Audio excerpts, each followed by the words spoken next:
ใจหมดเลยโอเคมาไอ้เพื่อนจะทำให้ดูนี่นะอุ้ยที่เองเลย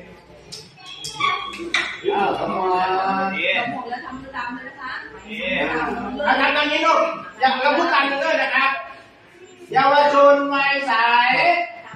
พูดตามมาเยาวชนวัยใสรู้ด้วยอันนี้ตัวยืนโน้ทำแบบนี้ทำนี้ลูกเยาวชนวัยใสเยาวชนวัยใสเด็กวัยใสเอาเป็นปั่นขยะเอาไหนลูกพูดพร้อมกันนะคะเด็กวัยใสวัยใสขับขี่ปลอดภัยยกมาอย่างนี้ยกตัวอย่างนี้ขับขี่ปลอดภัยสวมหมวกนิรภัย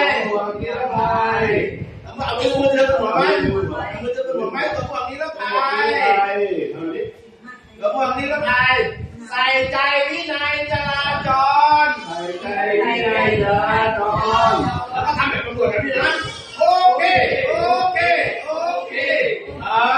เอามืออย่างนี้เท่เลยเอามืออย่างนี้มือกระเด็นอย่างนี้เนาะ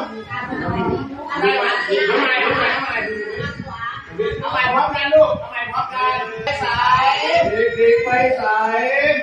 ขับขี่ปลอดภัยสวมหมวกนิรภัยของนิรภัยใส่ใจวินัยจราจรโอเค